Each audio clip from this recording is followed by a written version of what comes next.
All right. Okay, Brian. It's what they call walk the hinge. And you need a small piece of cardboard. You can get it from the back side of a piece of a pad of paper or whatever.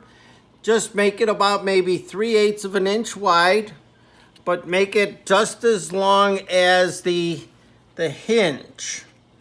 Okay? Now you would put that on the jamb side.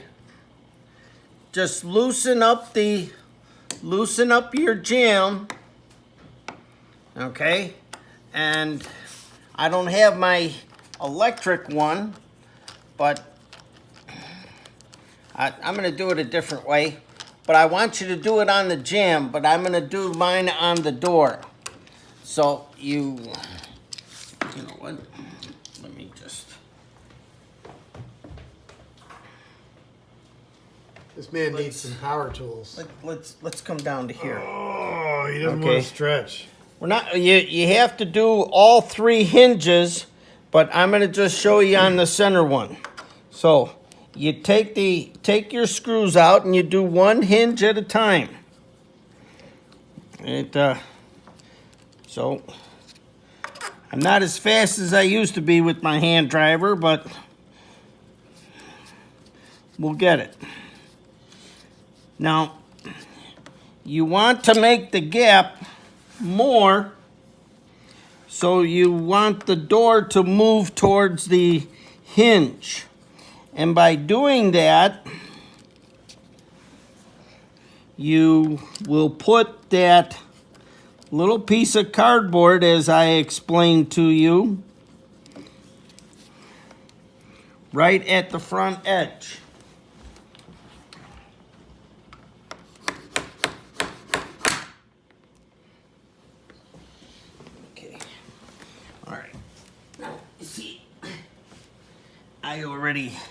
I already had this here.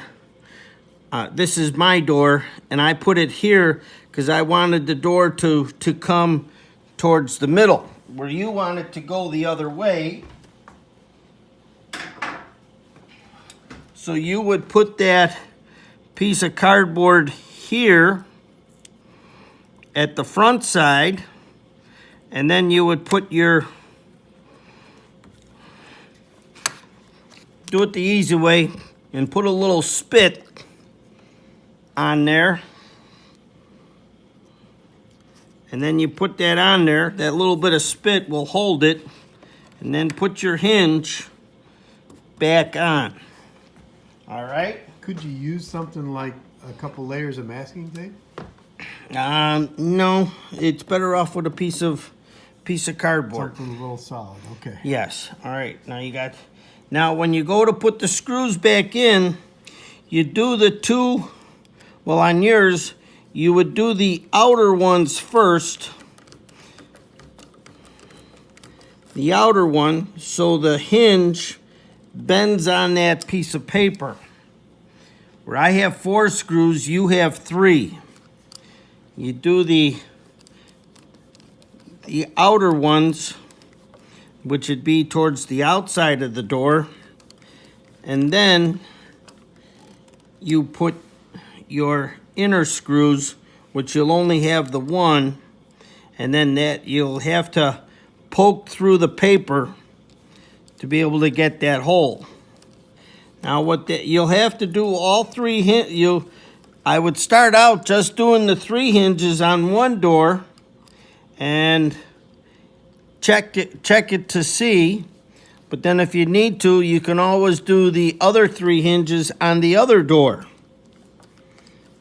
And that should walk it enough for you, just like that. That should walk it enough for you to give your gap at the center. Now, if that's not enough with your first piece, you can always double up that piece of cardboard to where it's 2 layers behind that screw. You might try, but I would just try the 1 on one hinge and then check it, but then also if you need to, do the other door, and that should help move it also. All right? So, Tony, could you do one here and one here, so that you're kind of pushing that hinge even further back that way? You would do that. That would be the same thing. You really don't want to put both pieces, because then this one would interfere with this one. You'd be pulling it too close together. It wouldn't be moving. So it's better to double up with two under the one hinge, two cardboard thicknesses under the one hinge on the jam side. Correct. Yes. Than to put one on each side. Correct. Yeah. What I was saying is that you do it on the jam, then the door is going to kick that way.